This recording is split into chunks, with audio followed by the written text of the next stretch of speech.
Sir, welcome to my podcast. Thank you so much. This is the Pro Perspective.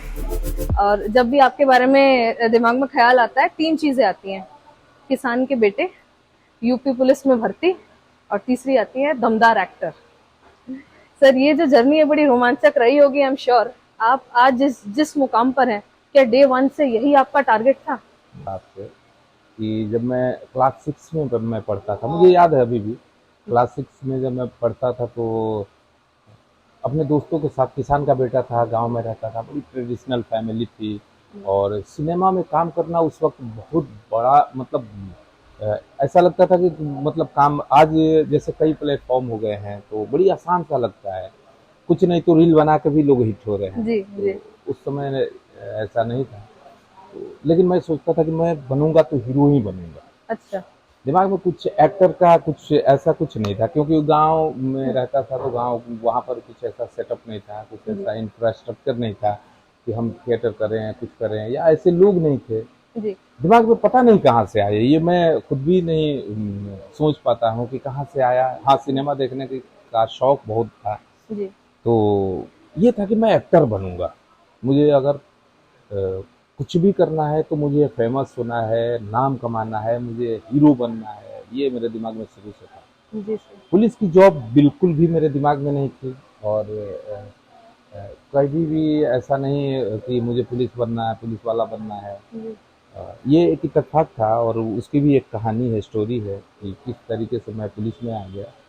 तो आप कह सकती हैं कि एक्टर का ड्रीम जो था मेरा बचपन से था, और ईश्वर ने उस पूरा भी किया। जी जी सर। सर, मैंने कई जगह ये पढ़ा कि आप 13 रुपए अपने पॉकेट में लेकर मुंबई चले गए थे, और वहाँ कुछ स्ट्रगल करने के बाद, कुछ परिस्थितियां देखने के बाद आपको वापस लौटना पड़ा। क्या उस वक्त के बारे में हमें कुछ बताएंगे आप? 13 रुपया जब मैं लेकर भागा था, उस समय मैं इंटर में पढ़ता था, और बाबूजी मेरे जो थे बिल्कुल भी सपोर्ट में नहीं थे कि एक्टर बनना है। वो यही चाहते थे कि कुछ भी, मतलब पढ़ लिख के, पढ़ने में मैं ठीक ठाक था, तो उनको लगता था कि अगर ये अच्छे से पढ़ेगा तो कहीं ना कहीं जॉब तो इसको मिल जाएगी। जी तो वो यही चाहते थे, एक किसान ट्रेडिशनल फैमिली थी, और वो चाहते थे कि कहीं नौकरी लग जाए तो मेरे बेटे का भविष्य जो है सुरक्षित हो जाए। जी। बट मेरे दिमाग पर तो एक जुनून था कि मुझे हीरो बनना है, हीरो बनना है। और जब मुझे लगा कि ये लोग मुझे बनने नहीं देंगे, तो मैं घर छोड़ के अपने एक दोस्त के साथ, और जेब में सिर्फ 13 रुपए थे मेरे, और जी ट्रेन पर बैठा और मुंबई जा, ये भी नहीं पता था कि मुंबई कितनी दूर है, कितना टाइम लगेगा, कितने, मतलब कुछ भी नहीं पता था। सिर्फ ये पता था कि ट्रेन पर बैठो और मुंबई जाओ। जेब में कितने रुपए थे? 13 रुपए थे। जब हम लोगों ने जर्नी स्टार्ट किया हमारे गांव से, तो इलाहाबाद गए। इलाहाबाद जाने में 7-8 घंटे लग गए, पैसे खत्म हो गए थे आधे। वहां से दूसरी ट्रेन जी। पता किया तो वो पता चला कि नहीं, ये ट्रेन तो मुंबई नहीं जाती, दिल्ली जाती है।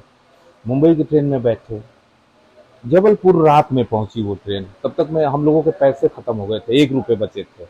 ओह, तो वहाँ जबलपुर में हम लोग स्लीपर क्लास में जर्नी कर रहे थे, मेरा दोस्त और वो।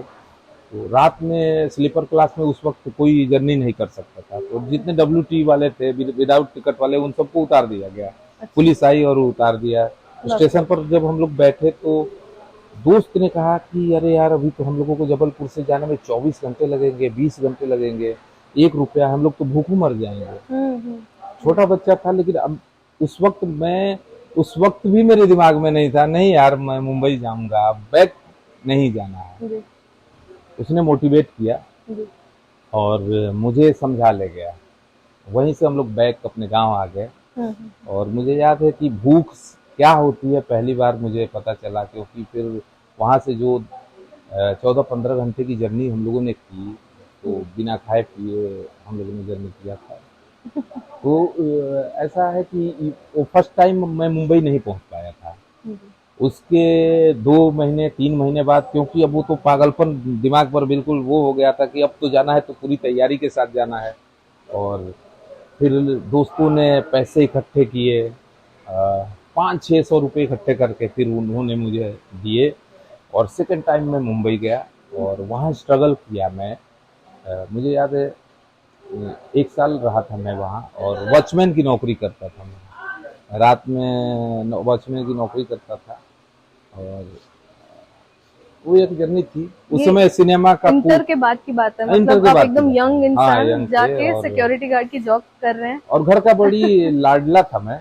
हाँ। तो इस तरीके के मतलब इस तरीके का काम कभी किया नहीं था, रात में जगना या भूख, खाना नहीं मिलना, तो ये सब चीज जाके वहीं पर वास्ता। बताइए, इतनी गुड लुकिंग इंसान आपको कहीं सिक्योरिटी गार्ड के नौकरी में मिले तो आपको कैसा नहीं, लगेगा? बहुत जो है मुझे बहुत अच्छा लगता है कि जी सिक्योरिटी वाले जब मैं देखता हूँ जी। तो बहुत अच्छा लगता है हम्म। कि मैंने भी कभी किया था जी जी जी। उन लोगों का।